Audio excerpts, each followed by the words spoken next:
The crystal chandeliers of the Grand Plaza ballroom didn't just drip light, they dripped venom. Tonight, at the Starlight Children's Foundation Gala, the most powerful people in the city had gathered, but the real show wasn't on the stage. It was at table 1. Isabella Vance, her name whispered, as the new Mrs. Blackwood was radiant. She'd just watched her billionaire lover, Damien Blackwood, publicly shame his absent wife. Isabella smiled, a true smile of triumph. She had won. Then the great oak doors swung open, the air cracked with silence. A single figure stood silhouetted, and as she stepped into the light, Damien Blackwood froze, his champagne glass hovering, his empire about to shatter. Isabella Vance stood in front of the floor-to-ceiling mirror in the Park Avenue apartment, his apartment, the one he leased for her, and saw not just a woman, but a victory. The gown, a sliver of emerald silk custom-made by a designer who wouldn't have taken her call a year ago, clung to her like a second skin. It was a gown bought with Damien Blackwood's money, and it was, in her mind, her coronation dress. She wasn't born to this. She was from Scranton, a place where Gala meant the high school prom. She had come to New York with $500, a communications degree, and a desperate, aching hunger to be somebody. She had been an intern, a junior publicist, a ghost in the background of other people's important lives.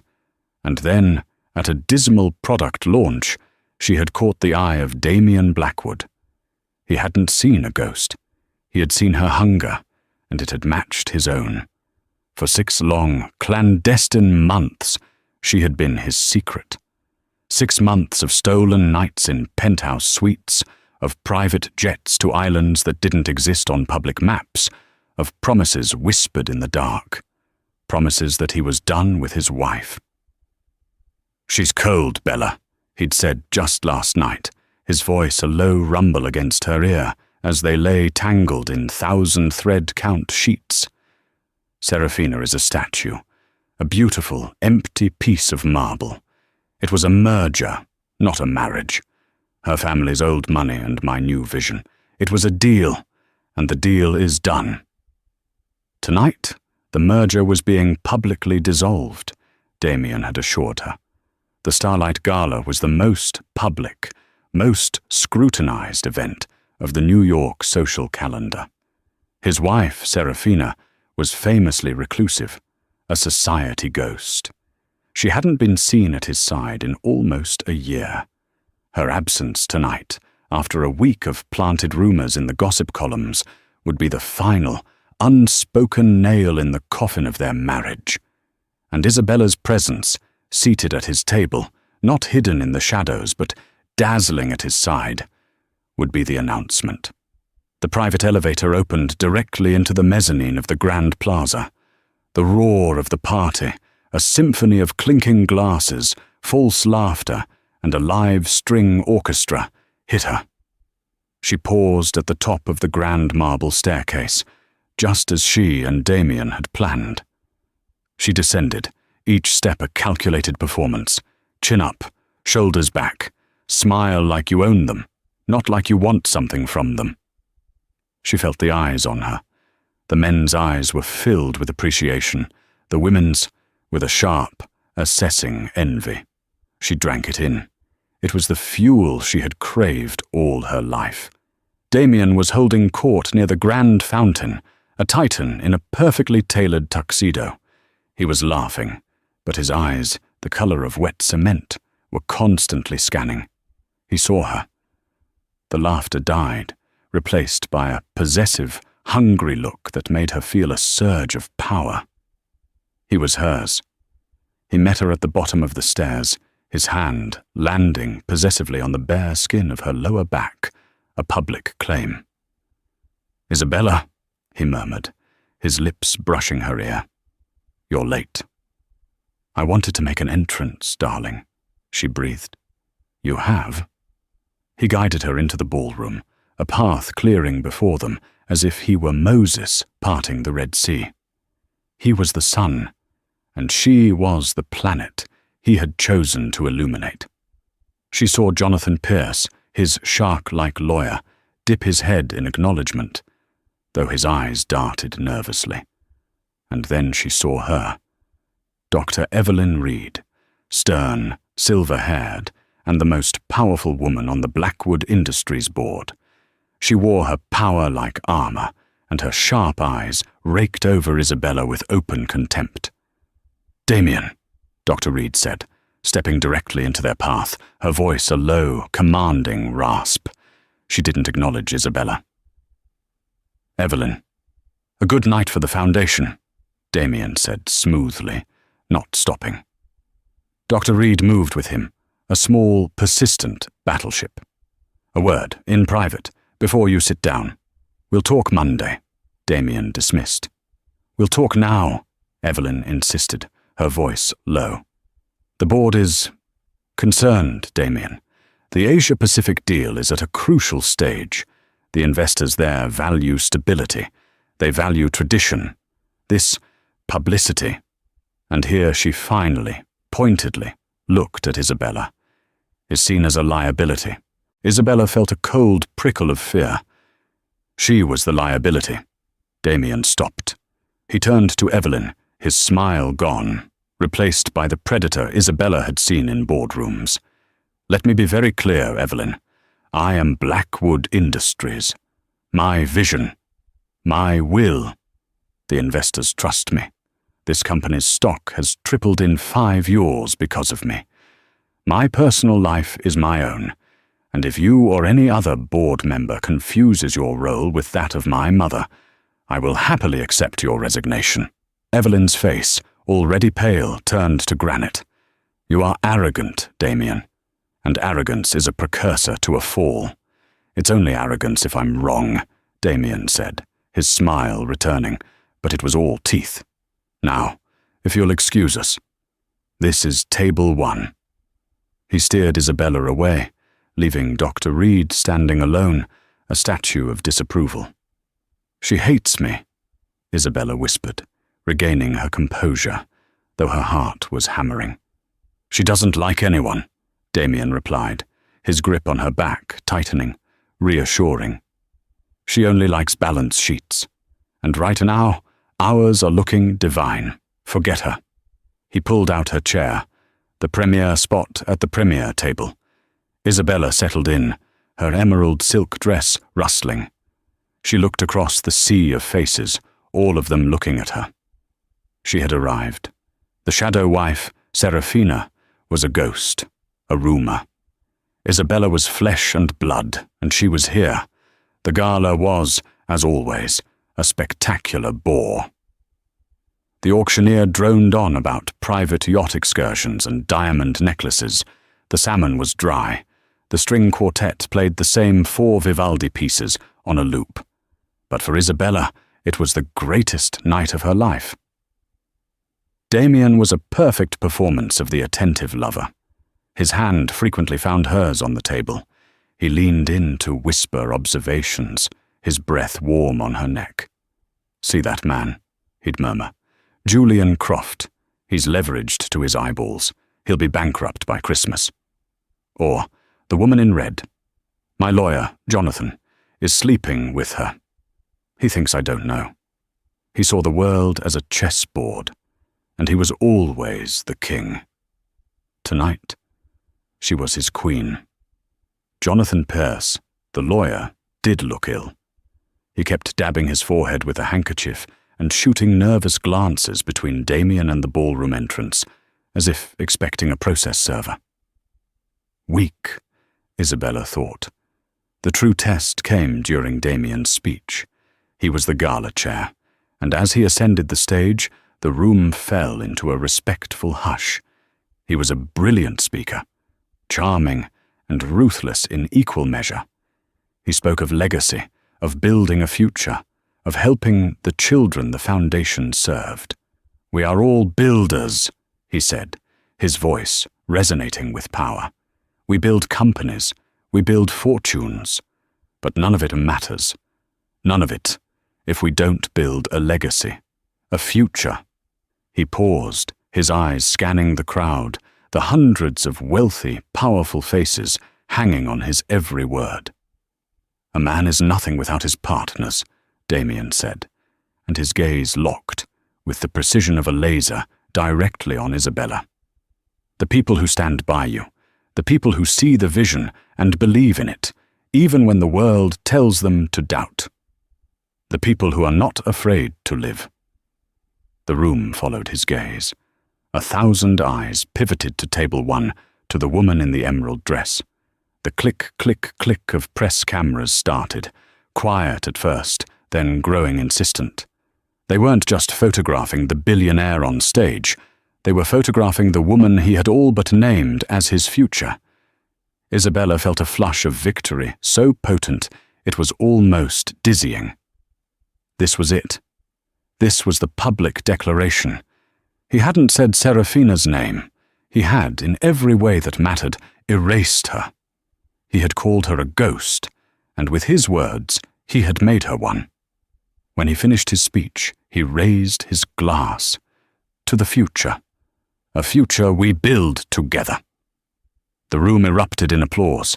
As Damien returned to the table, basking in the adoration, a rival socialite, Beatrice Wellington, a woman who had once dismissed Isabella at a gallery opening, as the intern, walked past. Beatrice had a face like a designer handbag, expensive, stiff, and empty. My, Isabella," Beatrice purred, her voice dripping with saccharine poison. "You look comfortable. It's a big chair to fill. Saraphina always sat there with such grace." This was the moment. The attack, Isabella had rehearsed for it. She didn't flinch. She simply looked up, her smile slow and radiant, and said, "She can have the grace, Beatrice. I'll take the chair." Beatrice's surgically perfected smile tightened. She had no reply. She was a creature of veiled insults, and Isabella had just met her with a velvet-covered brick.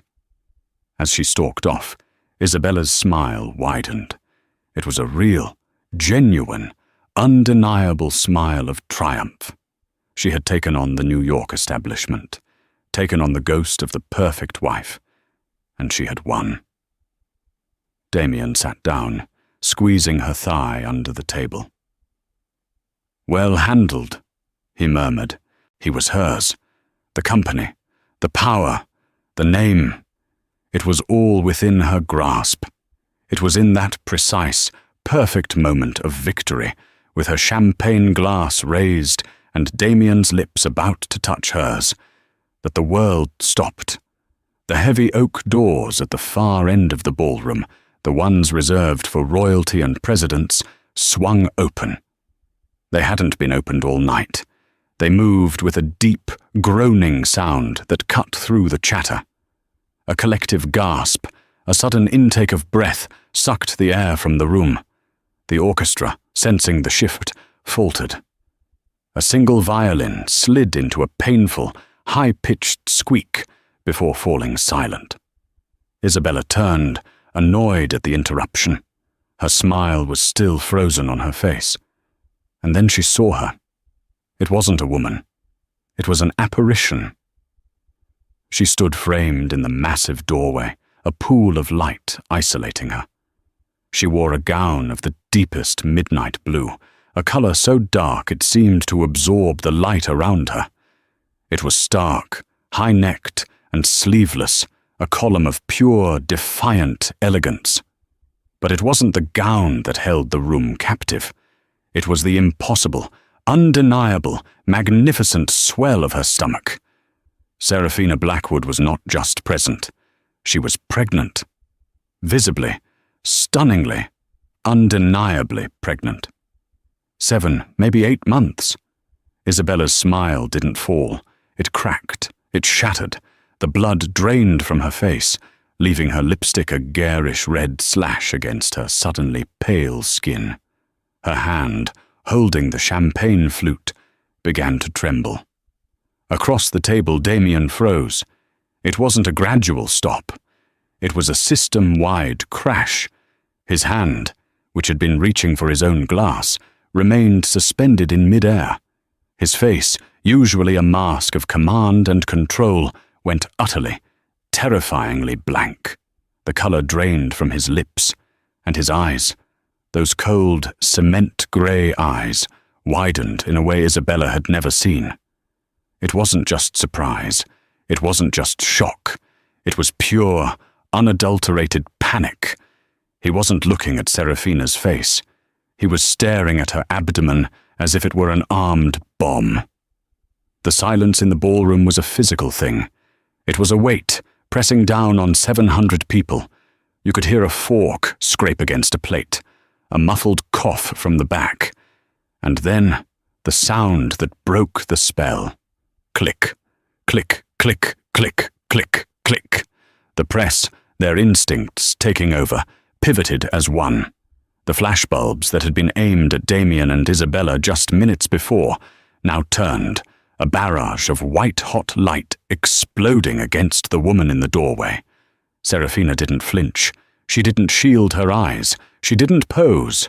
She simply absorbed the light, her expression serene, almost beatific. She looked like a Renaissance painting of a Madonna, if the Madonna had a spine of steel and a 10-carat diamond on her finger. How? Isabella's mind screamed. How? Damien had sworn they were estranged, that they hadn't shared a bed in over a year. A statue, he'd called her. Cold marble. Marble didn't get pregnant. Then Saraphina moved. She glided into the room, not with the hesitant steps of a woman entering a hostile environment, but with the unhurried grace of a queen returning to her court. The crowd didn't just part for her. They recoiled, as if her very presence was a force field. She looked neither left nor right. She was a torpedo, and she had a target. Damien, Isabella whispered, her voice a dry rattle. Her throat had closed. Damien, who? What is this? It's a trick. It's a prosthetic, right? Damien didn't answer. He couldn't. He was a statue now, the very thing he'd accused his wife of being. Isabella's mind raced, a frantic, desperate calculation. If she's pregnant, and he's been with me for 6 months, then the baby is his. He was sleeping with her. He was sleeping with her while he was with me. He lied. The entire foundation of her victory, her coronation, was built on a lie. Saraphina's gaze swept the room, calm and dispassionate, cataloguing every face, every stunned expression. But her eyes were not on the crowd. They were fixed, with chilling precision, on table 1. She passed Dr. Evelyn Reed, who was staring at Saraphina's stomach with a look of stunned, sudden, terrifying calculation. She passed Jonathan Pierce, who looked physically ill and was stuffing his handkerchief back into his pocket. She was heading right for them. "Do something!" Isabella hissed, grabbing Damien's arm. His bicep was rock hard, frozen. "Damien, say something!" He finally moved, a jerky, puppet-like motion. He stood up, his chair scraping loudly, knocking against the table. The sound was a gunshot in the silent hall. "Saraphina!" His voice was a strained croak that echoed. He sounded like a child. Saraphina Blackwood stopped directly in front of their table. She was close enough for Isabella to smell her perfume, a light, cold scent, like jasmine and snow. It was expensive, and it was old. She looked at Isabella first. Her eyes, a shade of blue so pale they were almost silver, swept over the emerald dress, the diamonds at her throat, with a look of supreme, crushing indifference. She didn't see a rival. She saw a thing.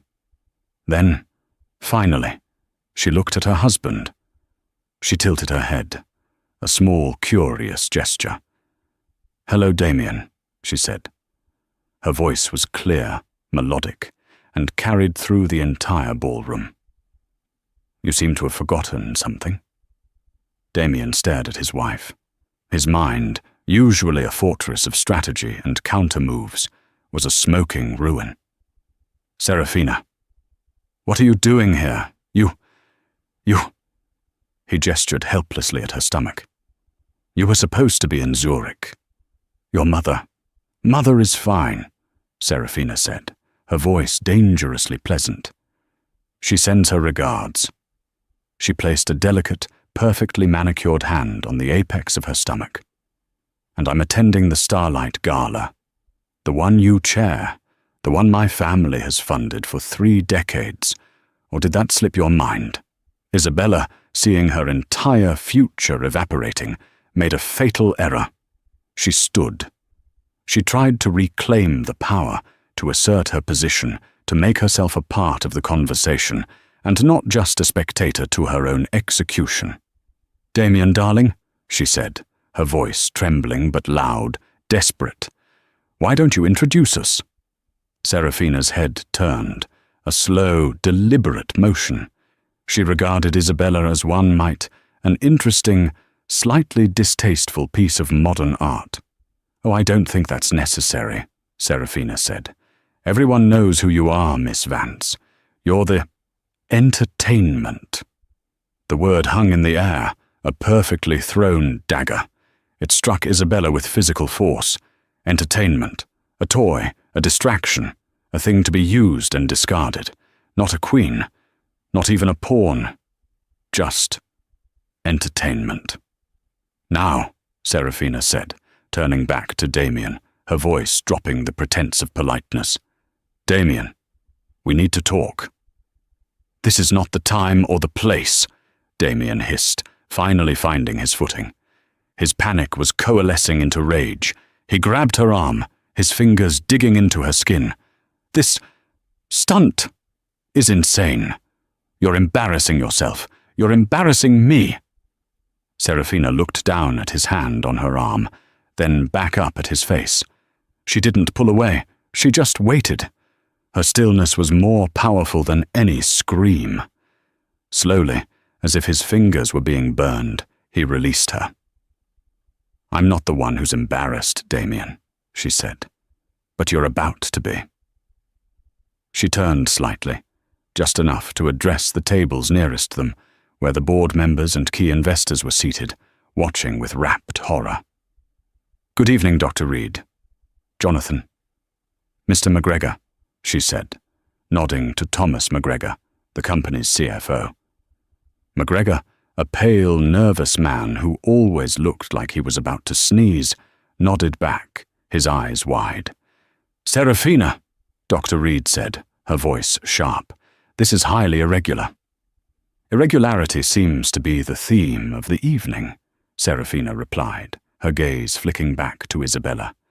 My husband has just given a lovely speech about partners and building a future. I'm simply here to clarify which future he means. She caressed her stomach. Is it this one? She asked the room at large. The one carrying the Blackwood heir?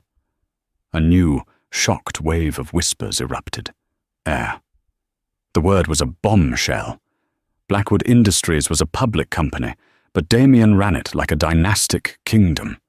An heir changed everything. Or, Seraphina continued, her voice rising, is it the future he's planning with a woman he's been funding with a corporate credit card? Isabella's blood ran cold. That's a lie, she spat, her voice shrill. Is it? Seraphina's eyes were twin blue flames. Shall we ask Mr. McGregor? I believe he has the expense reports. The apartment you're living in, Miss Vance, the one on Park Avenue. It's leased by a shell corporation, a subsidiary of Blackwood Industries, filed under R&D, a fact I'm sure the board will find fascinating. Thomas McGregor looked like he was about to faint. Dr. Reed's face went from pale to purple. This wasn't just infidelity, this was fraud. You're insane, Damien snarled, his mask of civility completely gone. You're ruining me.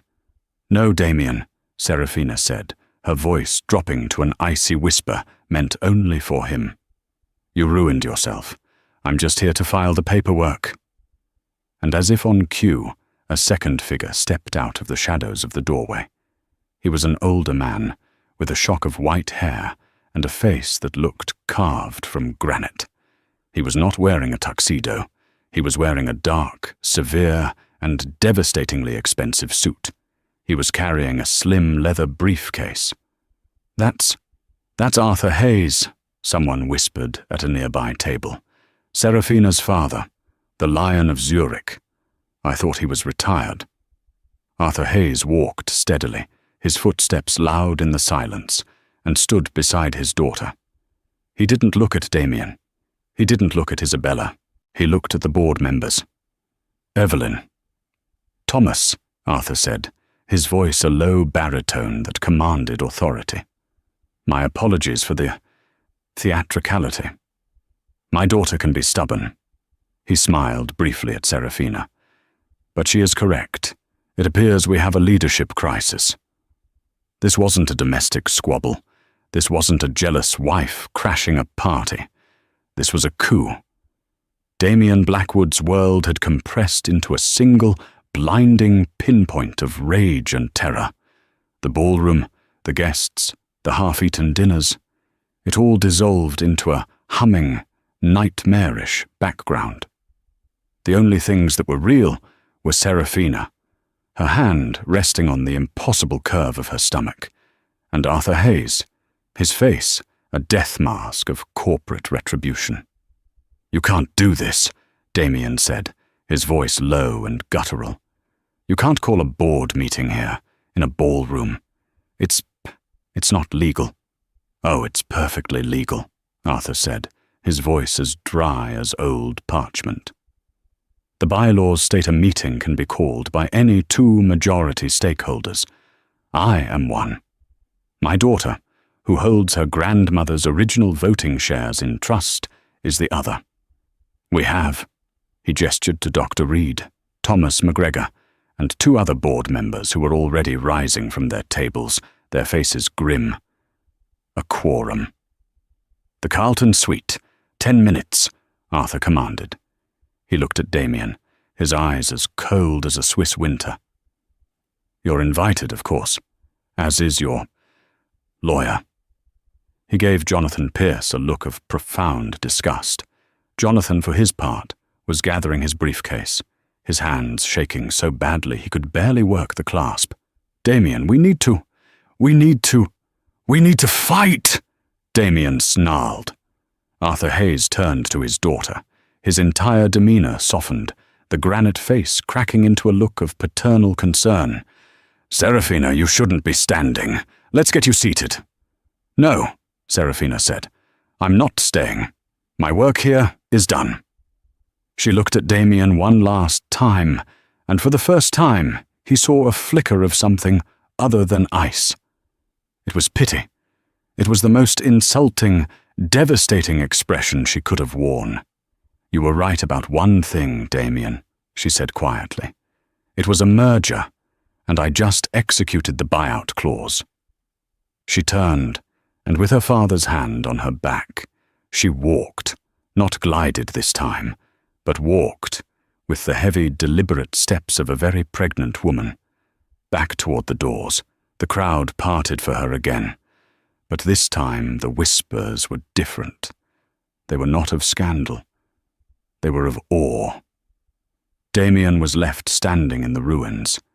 Isabella was still frozen by the table, tears now tracing clean paths through her expensive makeup. "Damien?" she whispered, her voice broken. "He's lying, right? The apartment. You told me it was a gift from you." Damien rounded on her, his face a mask of primal fury. "You!" he spat. "You did this! You pushed me! You demanded this! You, with your incessant whining about being a secret! You were supposed to be fun! You were supposed to be easy! I... Isabella flinched, stepping back. "Get out!" he snarled. "Damien, please, don't leave me! Get out!" he roared. The entire ballroom heard it. Isabella, in her triumphant emerald dress, grabbed her clutch and fled. She pushed through the stunned guests, her sobs echoing behind her, a public spectacle of ruin. Damien stood alone, panting. He adjusted his tuxedo. He straightened his tie. He was Damien Blackwood. He had lost skirmishes before. This was just a larger skirmish. He turned to his lawyer. Jonathan, the Carlton suite. Now, we're going to counter-sue. We'll ruin them. We'll prove she's unstable, hysterical, a pregnant woman's delusions. Jonathan Pierce just shook his head, his face ashen. Damien, you don't understand. The morality clause. What morality clause? It's boilerplate. It's in every charter. No one enforces that. Arthur Hayes enforces it, Jonathan said, his voice flat. He wrote it into the original charter himself, back when he gave you the seed money. Actions that bring the company into public disrepute. Damien, you just had your pregnant wife, the daughter of your primary stakeholder, interrupt a gala to announce your affair, which you funded with corporate assets. You're not just in disrepute, you are the disrepute. In the Carlton suite, the atmosphere was funereal. Dr. Reed, Arthur Hayes, and the other board members were seated. Saraphina was on a large video screen, live from her car. She looked composed. Thomas McGregor, the CFO, was at the head of the table, his laptop open. Thomas, Arthur said, if you will. McGregor nodded, his hands trembling. As you all know, Saraphina has been the primary negotiator on the Asia-Pacific merger for the last 18 months. Damien, standing in the doorway, felt his stomach clench. What? He thought she'd just been a translator, a pretty face for the traditionalist investors. 8 months ago, McGregor continued, Saraphina, Mrs. Blackwood, came to me. She had discovered irregularities. Damien was using the merger negotiations as a smokescreen to leverage the company's pension fund for a series of high-risk, high-yield personal investments. He was, in effect, gambling our employees' retirement to cover other expenses. What expenses? Dr. Reed demanded. Miss Vance? Seraphina's voice cut in from the speaker. The apartment, the cars, the jet to Fiji, the consulting fees. The total comes to $8.4 million. A collective gasp.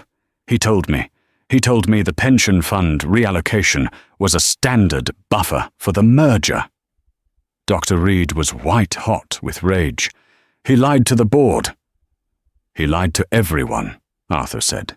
He bet everything, including his unborn son's legacy, on the fact that he was the only smart one in the room. The motion on the table, Dr. Reed said, her voice shaking with fury, is for the immediate removal of Damien Blackwood as CEO and chairman of the board, pending a full investigation into criminal fraud. All in favour? Aye, said Arthur. Aye, said McGregor. Aye, said the 2 other board members. Dr. Reed raised her hand. Aye, the motion carries. Damien Blackwood didn't roar. He didn't fight. He just slid down the doorframe, the world dissolving into a high-pitched ringing in his ears. He had lost. In 20 minutes, he had lost it all. Isabella didn't stop running until she was blocks away, the cold November air slicing through her thin silk dress. Her heels, so elegant on the marble staircase, now clicked desperately on the dirty pavement. A cabby, seeing a woman in a couture gown sobbing, pulled over, thinking he'd found a high-paying, dramatic fare. Where to, lady? Park Avenue, she choked out. The apartment, which hours before had felt like her palace, her fortress of victory, now felt like a gilded cage. The flowers Damien had sent were wilting. The champagne on ice was warm. She ripped the diamonds from her throat, his diamonds, and threw them against the wall. They scattered, worthless. She looked at her reflection in the dark, blank television screen. The triumphant queen was gone, replaced by a terrified, humiliated girl from Scranton. Entertainment. The word echoed in her head. A toy. She had given him everything, her body, her time, her loyalty. She had believed his lies, his promises of a future. She had seen Saraphina as a fading photograph, not a living, breathing, pregnant opponent. She had lost Damien. She had lost her reputation. By morning, she would be the laughingstock of New York. But she wasn't just humiliated. She was terrified. The lease, the shell corporation, fraud. Saraphina hadn't just known about the affair. She had known the finances. And if she knew that, what else did she know? Isabella was not just a mistress. She was a co-conspirator, whether she knew it or not. She had signed things. Consulting fees, he'd called them. She thought it was just a tax dodge. Her desperation was not just about love or status. It was about survival. She picked up her phone, her fingers shaking. She didn't call her mother. She didn't call a friend. She scrolled to a number saved under MT. It rang once. "Tell me." The voice was cold, sharp, and impatient. "Marcus," she whispered, tears choking her. "It's over. He's finished." "What happened at the gala?" The voice was Marcus Thorne, Damien's biggest rival, the CEO of Thorne Global. "His wife." "She came," Isabella sobbed. "She's pregnant, Marcus. She's pregnant, and she brought her father. They're ruining him. They knew everything. The apartment, the money. They knew." There was a long, cold silence on the other end. "Did they mention you?" "Yes." "No. I mean, she called me. She called me entertainment. She said the apartment was a corporate lease. They're taking everything from him. And you, Isabella." Thorne's voice was devoid of sympathy. "Did you get what I paid you for?" This was Isabella's second, darker secret. She wasn't just Damien's mistress. She was Marcus Thorne's spy. Thorne had approached her 3 months ago. It was after Damien had humiliated her, not just stood her up, but she'd seen a picture of him and Saraphina at a family funeral. A united front. He'd called Isabella a child for being upset. Thorne had found her at the bar of the Carlisle, seething. He hadn't offered her a drink, he'd offered her a deal. "He's using you," Thorne had said, his eyes like a shark's. "So use him. He's ambitious, but he's sloppy. I want his vulnerabilities. The Asia-Pacific deal. I want his data." He'd offered her $2 million, enough to disappear, enough to take care of her mother's medical bills forever. "Marcus," she said, her voice small. I got the file, the final merger draft, his personal server. I have it all. It's in a safe deposit box." "You're a fool," Thorne snapped. "You were supposed to just feed me the data, not hold it. You're compromised, Isabella. You've been publicly tied to him. You're a liability. If they're investigating him for fraud, they're going to investigate you, and when they find you, they'll find me." But you promised," Isabella cried. "You promised you'd take care of me. The money." "The deal is off. You're tainted," Thorne said. "Don't call this number again. If you ever mention my name, I will personally see to it that you are charged with corporate espionage. You're on your own." The line went dead. Isabella stared at the phone. He had cut her loose. Saraphina had destroyed her reputation. Damien had discarded her, and Thorne had abandoned her. She was alone. She was going to be the scapegoat. They were all going to pin it on the slutty, gold-digging mistress.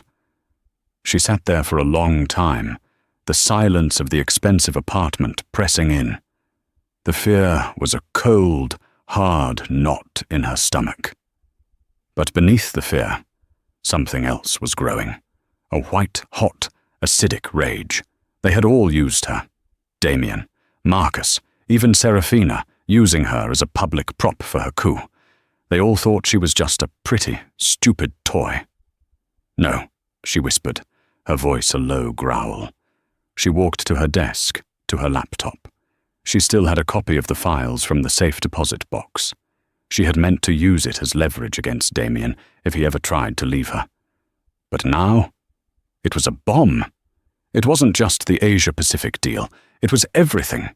Damien's digital black book, the offshore accounts, the real balance sheets, and most importantly, the email chains.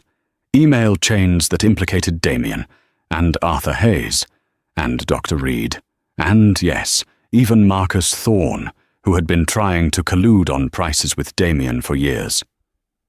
"If I'm going down," she said to the empty room, her fingers flying across the keyboard, "I'm taking you all with me." She opened a new, encrypted email. She addressed it to the Times, the Wall Street Journal, the SEC, and a dozen financial bloggers. The subject line, "The Blackwood Papers." She attached the file, and she hit send.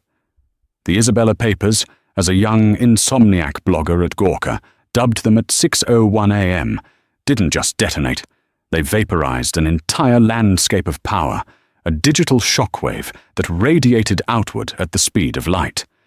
By 6:15 a.m., the European markets, already open for hours, saw the first wave. Blackwood Industries' secondary listings in Frankfurt and London went from stable to delisted in under 10 minutes. The pre-market in New York, sensing the blood, triggered an automatic halt before the opening bell even had a chance to ring. At 6:30 a.m., Marcus Thorne, CEO of Thorne Global, awoke in his minimalist penthouse, not to his gentle sunrise alarm, but to the frantic, panicked buzzing of his private, encrypted phone. 57 missed calls. His chief counsel was on the line, his voice a terrified whisper. "Marcus, it's over. Turn on the news. Any of it. She did it. The girl. She burned us all." Thorne, a man who had orchestrated hostile takeovers and ruined fortunes before breakfast, fumbled for the remote. He saw his own name, his own emails, in a Wall Street Journal expose under the headline, "Titans of Fraud."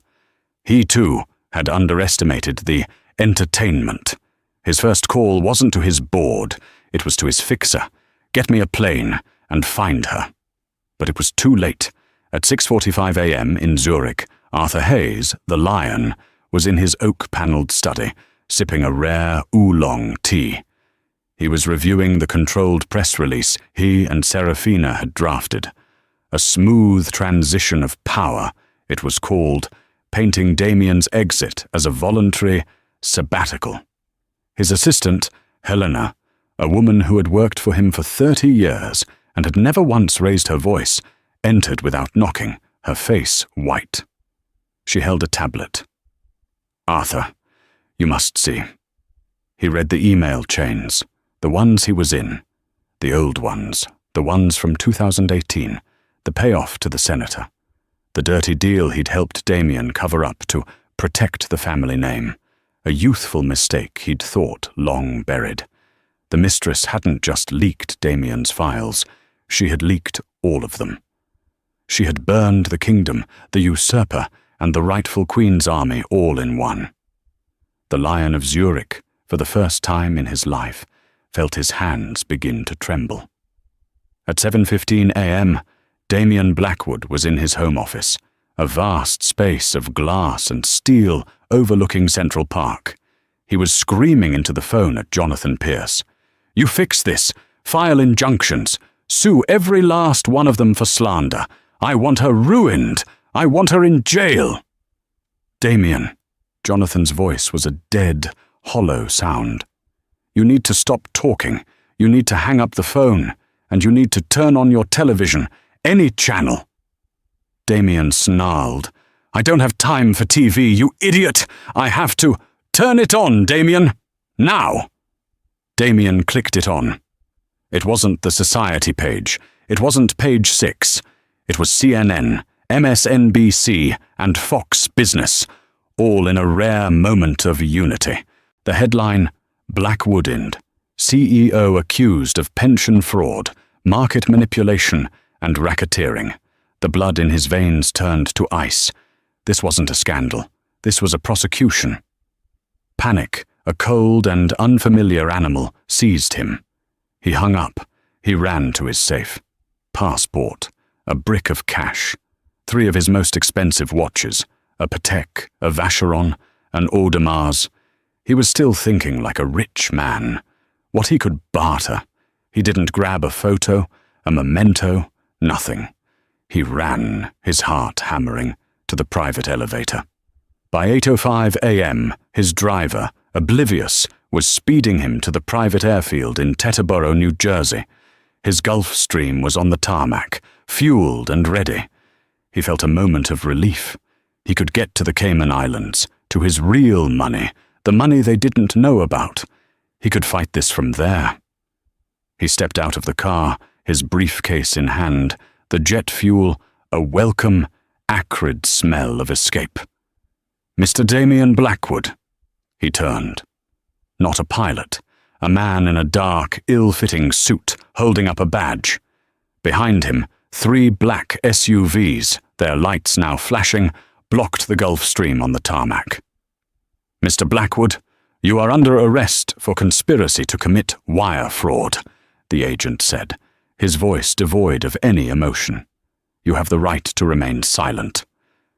Damien didn't hear the rest.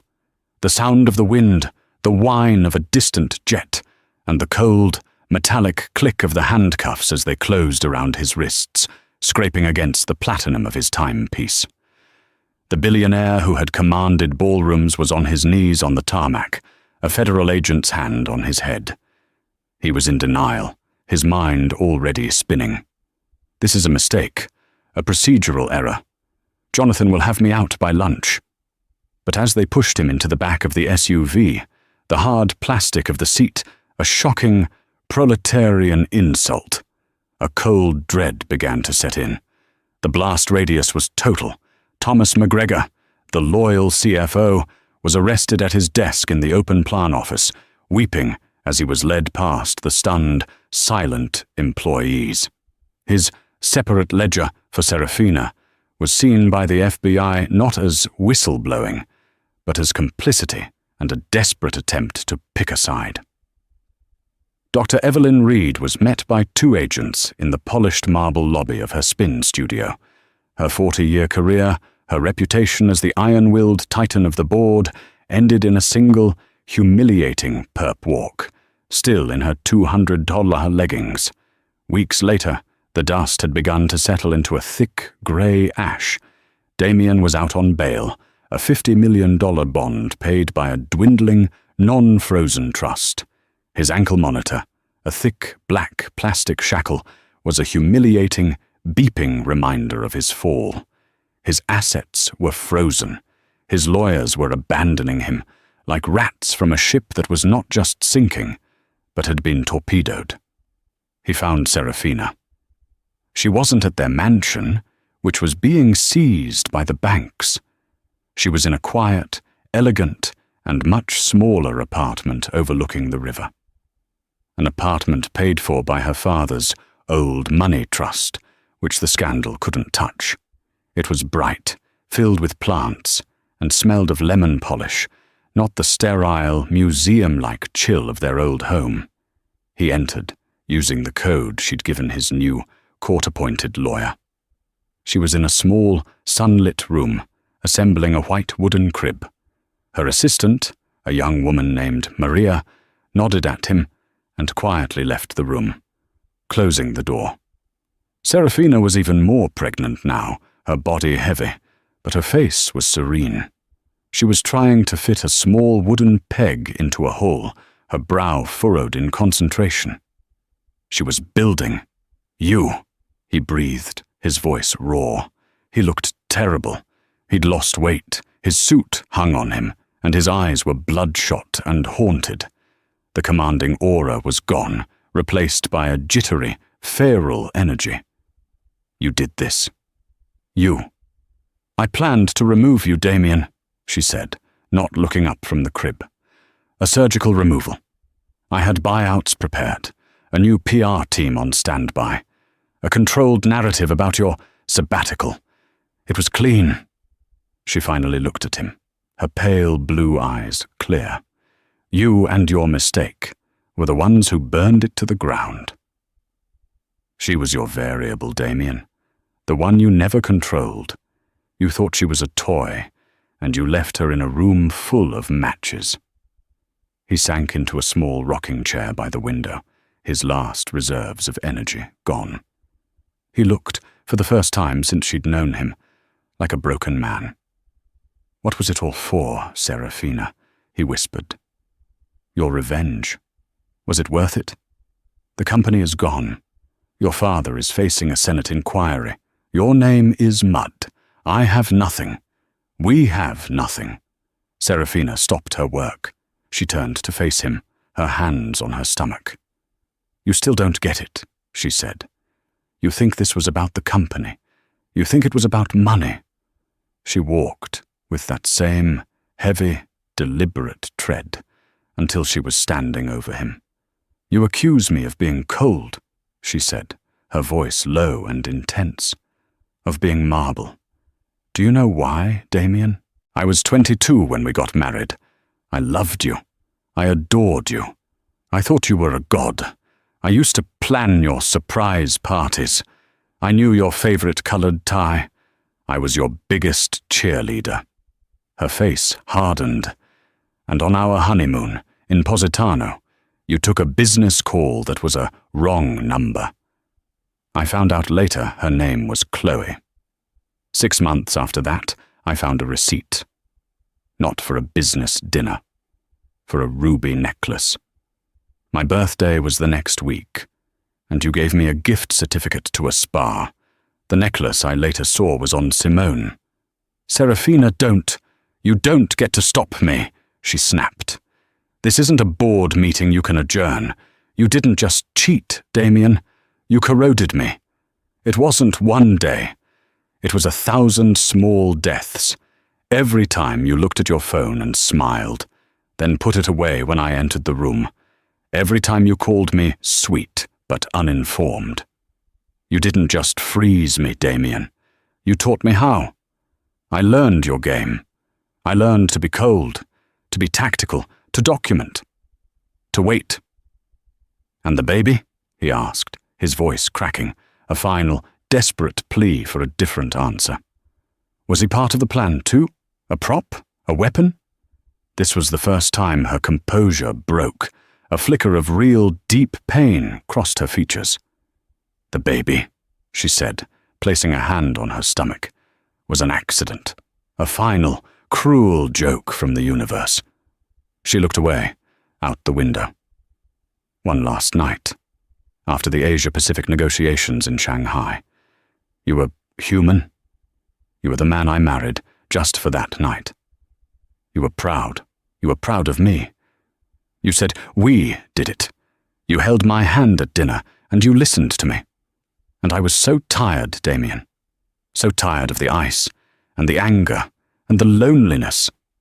I let myself believe, for one night, that you had changed. She took a shaky breath. I found out I was pregnant a week later, and I was terrified. Then I was clear. He wasn't a weapon. He was my reason. He was the one thing in this entire mess that was real. He gave me the strength to pull the trigger on a plan I'd been building for years. I will not have him raised by a man like you. I will not have his first memory be of a father who sees people as entertainment or marble. He will not have your name. He will have mine. He will be a haze. The finality of it hit him. It wasn't just the company. It wasn't just the money. He had lost his son. So what now? He asked, a hollow shell. Saraphina walked to a small, elegant desk. She picked up a sheaf of papers and a pen. Now, she said, you leave. You will sign these. The divorce papers. And this. She tapped a second document. This relinquishes your parental rights. You will give me a clean, absolute break. And if I don't? He asked, a tiny spark of defiance. I'll fight you. I'll drag this out. And I'll bury you, she said, her voice like Arctic wind. "You have no leverage, Damien. None. Sign the papers, and I will be merciful." "Merciful?" He laughed, a dry, broken sound. "My father's legal team. They will add you to his defense. They are the best in the world. They can't save you, but they will mitigate. They will argue for a plea. You will get a shorter sentence. You will go to a white-collar facility in a comfortable climate. Not the federal hellhole you're currently heading for. You'll be in a cell with other men like you. Men who flew too high. You can all talk about your bad luck together. It's the best you deserve." It was a final, cold and calculated mercy. A business transaction. Damien Blackwood stood up. He looked at the woman he had underestimated, the wife he had called a statue. She was not marble. She was steel. He took the pen, his hand trembling, and signed his name, his lineage, his entire future away. He walked out of the apartment, a free man for now, but a man who had absolutely nothing left. As for Isabella Vance, she was never seen in New York again. She had blackmailed Marcus Thorne for $2 million in Bitcoin before she hit send on the email, and she was gone. Some say she took that money and is living in luxury in Dubai. Others say she's in witness protection. But the truth is, she's a barmaid in a small, dusty town in Arizona, using the name Maria, her hair a mousy brown. She lives in a hot, cramped apartment above the bar. She has $2 million in a digital wallet she can never use, because using it would create a trail. She is a ghost, just as she'd accused Saraphina of being, but a different kind. She's a hunted ghost. Every night, she wipes down the bar, the smell of stale beer and bleach on her hands. She looks at the bar's old TV, where a news report might flash a picture of Damien's trial. She sees her own reflection in the dark screen. A customer's hand on her arm makes her jump, and she has to force a smile, forever looking over her shoulder. That is the story of how one night of triumph became a lifetime of consequences. It wasn't just a marriage that ended at that gala. It was an entire empire. It shows us that the brightest lights often cast the darkest shadows, and the people we underestimate, the cold wife, the foolish mistress, are often the ones holding the detonator. What seems like a victory can be the first step toward ruin, and in a war of revenge, the blast radius can consume everyone, even the person who lit the fuse. What did you think of Seraphina's plan? Was she a brilliant strategist, or did her revenge go too far? And what about Isabella? Was she a victim, a villain, or both? Let me know your thoughts in the comments below. If you enjoy real-life drama and stories with twists you never see coming, please like this video and share it with someone who loves a good story. And don't forget to subscribe to the channel and hit that notification bell so you never miss an update.